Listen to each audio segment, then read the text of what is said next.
Good evening and welcome to State of Business on Art Television. I'm Tamiru Nimsat. Let's have a look at the headlines. President decides to uphold the controlled price scheme for rice. The Ceylon Chamber of Commerce announces date for the Sri Lanka Economic Summit 2024.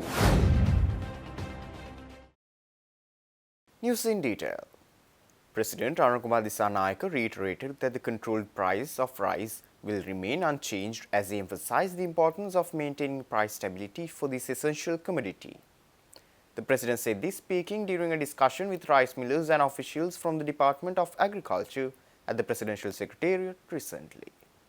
At the meeting, the discussion centered around the current consumer goods prices with particular focus on rice, which is a staple in Sri Lanka. President Dissanayake reminded rice millers that they had purchased paddy from farmers after the controlled price was introduced, and he firmly believes that altering the price of rice now would be unjust.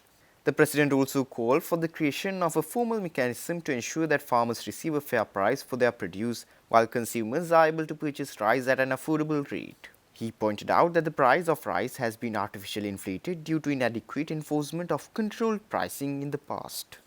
Additionally, he addressed the issue of stock hoarding, introducing agriculture officials to register hoarders to tackle this issue more effectively. During the conversation, the need to reduce input costs for small and medium-scale rice mill owners was also highlighted, as many are facing financial difficulties due to rising production expenses. Business leaders from the Rice Mill Owners Association, including Dudley Sirisena, Nipuna Gamlat, Mitrapala Lankeshwara, Jayasiri Gunatilaka and Menaka Gamlat were present at the meeting, along with several officials from the Ministry of Agriculture.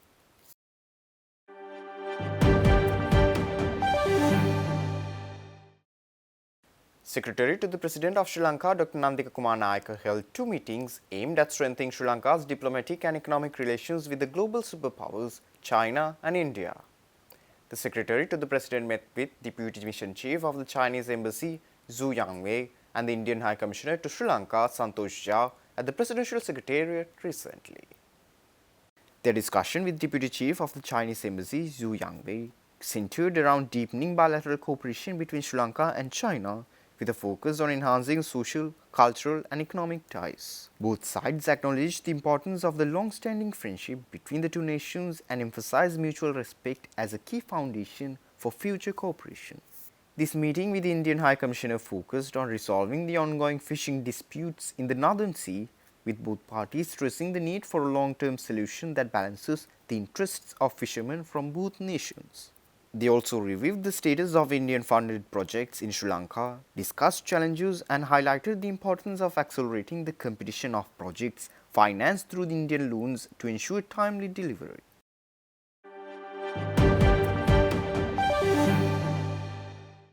The Ceylon Chamber of Commerce has announced the dates for the Sri Lanka Economic Summit 2024. Its flagship event, originally slated for November, has been rescheduled to January 28th and 29th due to the upcoming general election. The summit will delve into policies necessary for achieving an export-led investment model, emphasizing Sri Lanka's strategic location and access to regional markets.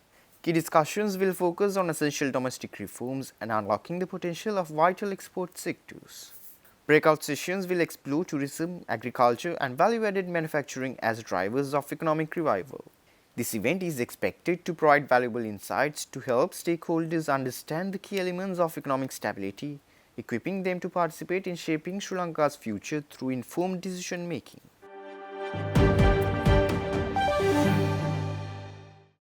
Stay tuned. We will return after the short commercial break.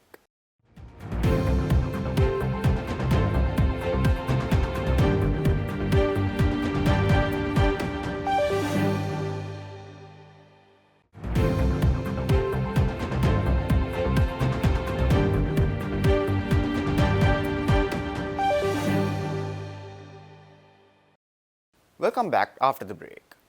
Sri Lanka's newly appointed tourism leadership has set ambitious goals to transform the industry, aiming to attract 4 million tourists and generate $8.5 billion in revenue over the next 5 years. Chairman of the Sri Lanka Institute of Tourism and Hotel Management, Dira Hettiarachchi, laid out a strategic shift speaking at the World Tourism Day event held in Colombo recently. Hettiarachchi outlined a vision that prioritizes increasing tourist spending from the current $169 per day to $250 by 2030 and aims to double the human capital in the sector. The new strategy marks a departure from the earlier goal of attracting 5 million visitors by 2030 and promoting high-end tourism, which aimed for $4,000 per visitor and spending of $500 per day by half of those tourists. Instead, the current administration emphasizes promoting authenticity and unique experiences with less emphasis on sheer numbers or luxury tourism. These pillars were developed with input from both local and international experts, underscoring a commitment to creating a competitive, sustainable tourism sector. He also raised concerns about overcrowding at key tourist sites such as Sigiriya and Yala, stressed the need to manage these locations responsibly to preserve them for future generations. This aligns with the administration's broader focus on sustainability and managing the carrying capacity of natural and cultural heritage sites. Speaking at the event, Sri Lanka Institute of Tourism and Hotel Management and the Sri Lanka Convention Bureau Chairman Dira Hettiarachchi expressed dissatisfaction with the delayed celebration of this year's World Tourism Day. Sri Lanka Institute of Tourism and Hotel Management Chairman Dira Hettiarachchi called for future events to be timely and impactful. You may be wondering why this World Tourism Day is celebrating after a month, nearly about 1 month's time. Actually, I believe that should be discussed among ourselves as well. So it's after 1 month nearly. There should be, it's kind of people are wondering why. Why is that? Actually, the higher management of SLTD has decided to postpone this event for particular reason. That is, so assuming that the countries, just after the election, it won't be a kind of a peaceful environment. But even I would like to say that you experience, the Sri Lankans of this country experience most peaceful election, the presidential election after the scenario. So that is also peace. We need to commemorate that as well. I mean, in tourism, we need to understand that peaceful environment is still we are experiencing. So, however, personally, I believe that should be celebrated on the same day itself, on 27th September. So, although we are having kind of a wonderful and colorful event, we need to celebrate on the same day, unless the country is closed, right? So, that should be there. So, we need to develop that sort of a culture where on the same day we need to celebrate, or within the close vicinity, we need to celebrate it in future as well.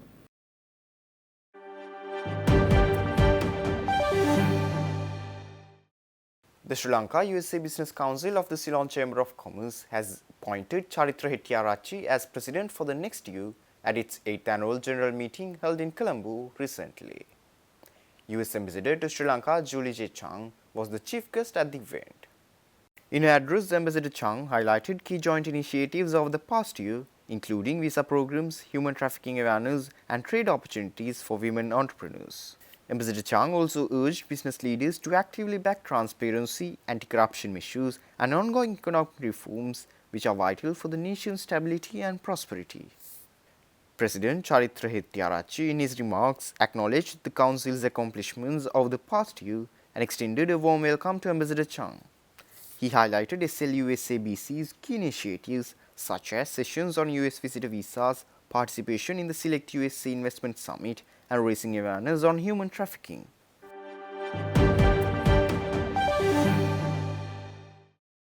Stay tuned for stock update.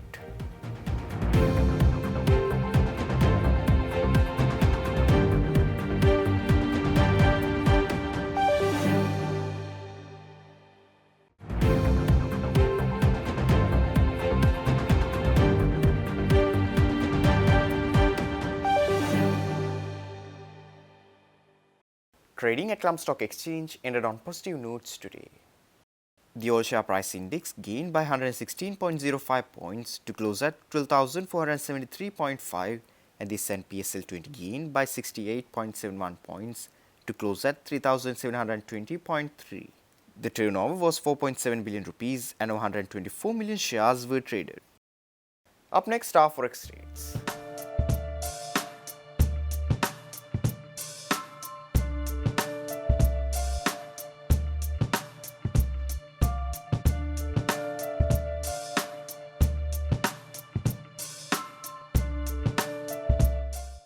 That's all our news for today. For this and more, subscribe to our channel on YouTube and follow us on Facebook. Take care and good night.